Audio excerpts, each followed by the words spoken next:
اسلامی تاریخ کا سب سے بڑا اور ناقابل شکست جنگجو جس نے کبھی ایک بھی جنگ نہیں ہاری، جسے نبی کریم صلی اللہ علیہ وسلم نے خود سیف اللہ المسلول یعنی اللہ کی تلوار کا لقب دیا، وہ تھے خالد بن ولید رضی اللہ عنہ۔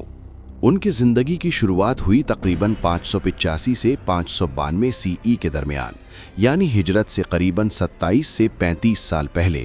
ان کی پیدائش مکہ مکرمہ عرب جزیرہ نما کے دل میں ہوئی، وہاں جہاں کعبہ ہے، جہاں قریش کا راج تھا۔ خالد بن ولید کا خاندان بنو مخزوم تھا، جو قریش کا ایک بہت طاقتور اور محترم قبیلہ تھا۔ یہ خاندان جنگ و جدل اور تلوار بازی میں مشہور تھا۔ مکہ میں ان کی ذمہ داری تھی فوج اور ہتھیاروں کی دیکھ بھال۔ والد کا نام تھا ولید بن مغیرہ، جو مکہ کے بڑے سردار تھے، جو جھگڑوں کے فیصلے کرتے تھے اور قریش میں بہت اثر و رسوخ رکھتے تھے۔ ماں کا نام تھا لبابہ بنت حارث یا اسما بنت حارث۔ لبابہ الصغرا کہلاتے تھے، جو بنو ہلال قبیلہ سے تھیں اور بعد میں ام المومنین حضرت میمونہ رضی اللہ عنہا کی بہن تھیں۔ ابتدائی تربیت اور بچپن۔ عرب کے روایت کے مطابق جیسے ہی خالد بن ولید پیدا ہوئے، انہیں مکہ سے باہر صحرا میں بیدوین قبیلہ کے پاس بھیج دیا گیا، جیسا قریش کے بچوں کے ساتھ ہوتا تھا۔ وہاں صاف، خشک ہوا، سخت زندگی اور بیدوین عربوں کی پرورش میں پلے۔ یہ روایت بچوں کو مضبوط، صبر کرنے والا اور فطرت سے جدا بناتی تھی۔ تقریباً 5 سے 6 سال کی عمر میں واپس مکہ آئے، اپنے والدین کے گھر۔ بچپن سے ہی خالد بن ولید تلوار بازی، گھڑ سواری، نیزہ بازی اور کشتی کے ماہر بن گئے تھے۔ ان کا خاندان جنگجو تھا، تو گھر میں ہتھیاروں کی مشق عام تھی۔ وہ بچپن میں ہی چیمپئن کشتی گر سمجھے جاتے تھے۔ ایک بار بچپن میں انہیں ہلکا سا چیچک یعنی اسمال پاکس ہو گیا، جس سے ان کے بائیں گال پر نشان رہ گیا، لیکن یہ ان کی بہادری میں کمی نہ لا سکا۔ وہ ذہین، تیز دماغ، بہادر اور سخت محنتی تھے۔ جاہلیت کے دور میں قریش کی فوج میں جوان جرنیل کی حیثیت سے مشہور ہو گئے تھے۔ ان کی تربیت نے انہیں ایسا بنایا کہ بعد میں اسلام کی راہ میں اللہ کی تلوار بن گئے۔ سخت ماحول اور جنگی تربیت نے خالد بن ولید کو جسمانی طور پر ناقابل شکست بنایا، لیکن اصل فتح تو ایمان کی تھی، جو بعد میں آئی۔ لیکن یہ جنگجو پہلے نبی صلی اللہ علیہ وسلم کے دشمن تھے۔ پھر کیا ہوا؟ جاہلیت کے دور میں خالد بن ولید رضی اللہ عنہ قریش کے سب سے بڑے دشمن اسلام تھے۔ وہ اپنے قبیلے بنو مخزوم کی طرف سے مسلمانوں کے خلاف لڑتے تھے، کیونکہ وہ اپنے پرانے مذہب اور قبائلی عزت کو بچانا چاہتے تھے۔ سب سے بڑا واقعہ غزوہ احد 625 سی ای 3 ہجری میں پیش آیا۔ یہ وہ جنگ تھی جہاں خالد بن ولید نے اپنی ملٹری جینیس دکھائی۔ قریش کی فوج 3000 تھی، مسلم صرف 700۔ نبی صلی اللہ علیہ وسلم نے آرچرز کو احد کی پہاڑی پر کھڑا کیا تھا کہ وہ پیچھے سے حملہ نہ ہونے دیں، لیکن جب مسلمز نے کافروں کو پیچھے ہٹایا تو آرچرز نے غلطی سے اپنی جگہ چھوڑ دی۔ خالد بن ولید، جو قریش کے کیولری کے کمانڈر تھے، انہوں نے فوراً موقع دیکھا اور اپنے گھوڑوں پر سوار فوج کے ساتھ پہاڑی کے پیچھے سے گھوم کر مسلمز پر پیچھے سے حملہ کر دیا۔ اس حملے نے مسلمز کی فوج کو توڑ دیا، بہت سے شہید ہوئے اور مسلمز کو نقصان اٹھانا پڑا۔ یہ خالد بن ولید کی پہلی بڑی جیت تھی۔ مسلمز کے خلاف انہوں نے اپنی تلوار سے مسلمز کو بہت نقصان پہنچایا، لیکن یہ بھی ایک سبق تھا کہ ڈسپلن اور حکم کی پابندی کتنی ضروری ہے۔ دوسرا بڑا واقعہ غزوہ خندق احزاب 627 سی ای 5 ہجری میں پیش آیا۔ یہ جنگ میں قریش اور ان کے الائز نے مدینہ پر حملہ کیا۔ مسلمز نے خندق ٹرنچ کھود کر ڈیفنس بنایا۔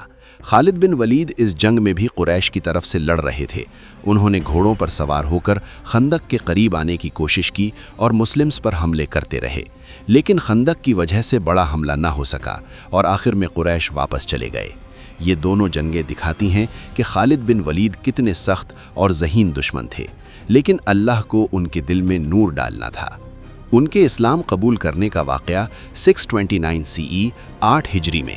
صلح حدیبیہ کے بعد خالد بن ولید کے دل میں اسلام کے بارے میں سوالات اٹھنے لگے۔ ان کے بڑے بھائی ولید بن ولید پہلے ہی مسلم ہو چکے تھے، اور انہوں نے خالد بن ولید کو خط لکھے کہ نبی صلی اللہ علیہ وسلم نے تمہارے بارے میں فرمایا ہے کہ تم جیسا شخص اسلام سے دور نہیں رہ سکتا۔ اپنی ذہنت کو اسلام کے لیے استعمال کرو۔ خالد بن ولید کو ایک خواب آیا۔ انہوں نے دیکھا کہ وہ اندھیرے راستے میں ہیں، پھر روشنی اور ہریالی والے میدان میں پہنچ گئے۔ انہیں احساس ہوا کہ اندھیرا کفر ہے اور روشنی اسلام۔ انہوں نے فیصلہ کیا کہ اب اسلام قبول کرنا ہے۔ وہ اپنے دوست عمر بن العاص کے ساتھ مدینہ تشریف لے گئے۔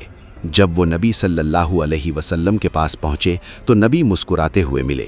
خالد بن ولید نے شہادت کا کلمہ پڑھا، اشہد ان لا الہ الا اللہ و اشہد ان محمدن رسول اللہ۔ نبی صلی اللہ علیہ وسلم نے انہیں گلے لگایا اور فرمایا، میں جانتا تھا کہ تمہاری ذہنت تمہیں صحیح راستے پر لے آئے گی۔ اللہ کا شکر ہے جس نے تمہیں ہدایت دی۔ خالد بن ولید نے کہا، یا رسول اللہ، میں نے جو جنگیں اسلام کے خلاف لڑیں ان کے لیے معافی مانگتا ہوں۔ نبی صلی اللہ علیہ وسلم نے فرمایا، اسلام قبول کرنے سے پہلے کے سارے گناہ معاف ہو جاتے ہیں۔ پھر نبی صلی اللہ علیہ وسلم نے دعا کی، یا اللہ، خالد بن ولید کی ہر اس کوشش کو معاف فرما جو اس نے تیرے راستے سے روکنے کے لیے کی۔ اس طرح خالد بن ولید رضی اللہ عنہ اسلام میں شامل ہوئے، اور وہ تلوار جو پہلے دشمنی میں تھی اب اللہ اور رسول صلی اللہ علیہ وسلم کی راہ میں تھی۔ نبی صلی اللہ علیہ وسلم نے انہیں سیف اللہ کا لقب دیا۔ یہ تھا دشمنی سے دوستی تک کا سفر۔ سچائی سامنے آنے پر ایمان لانا سب سے بڑی جیت ہے۔ اسلام قبول کرنے کے بعد خالد بن ولید رضی اللہ عنہ کی زندگی بدل گئی۔ وہ تلوار جو پہلے اسلام کے خلاف تھی اب اللہ کی راہ میں تھی۔ نبی صلی اللہ علیہ وسلم نے انہیں سیف اللہ المسلول کا لقب دیا، یعنی اللہ کی تلوار جو نیام سے نکال دی گئی۔ انہوں نے اسلام کے لیے بہت بڑی خدمت انجام دی، عرب کو متحد کیا، دو بڑے امپائرز پرشیا اور بیزنٹائن روم کو ہرایا اور اسلام کو عراق اور شام سیریا تک پہنچایا۔ پہلی بڑی خدمت ردہ وارز 632 سے 633 CE یا 11 ہجری میں نبی صلی اللہ علیہ وسلم کی وفات کے بعد بہت سے عرب قبیلوں نے اپوسٹسی یعنی مرتد ہو گئے اور زکوٰۃ دینا بند کر دیا۔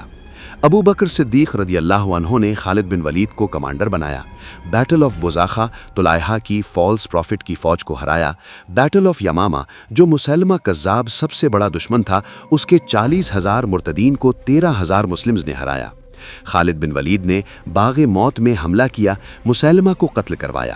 اس جیت نے عرب جزیرہ نما کو دوبارہ متحد کیا اور اسلام کو بچایا۔ یہ خالد بن ولید کی پہلی بڑی فتح تھی اسلام کے لیے۔ انہوں نے مسلم سٹیٹ کو تباہی سے بچا لیا۔ عراق کی فتوحات 633 سے 634 CE ابو بکر رضی اللہ عنہ نے خالد بن ولید کو عراق یعنی ساسنڈ پرشیا کی طرف بھیجا۔ وہ 18,000 فوج کے ساتھ گئے اور پرشین امپائر کے خلاف سیریز آف وکٹریز حاصل کی۔ بیٹل آف چینز، دات السلاسل اور بیٹل آف ریور پہلی اہم جیتیں تھیں۔ بیٹل آف ولاجہ ہسٹری کی پہلی ڈبل انویلپمنٹ ٹیکٹک، دشمن کو دونوں طرف سے گھیر لیا، 15,000 پرشینز کو 8,000 مسلمز نے ہرا دیا۔ Battle of Ullais, river of blood, بہت سخت جنگ، پرشینز کو بری طرح ہرایا۔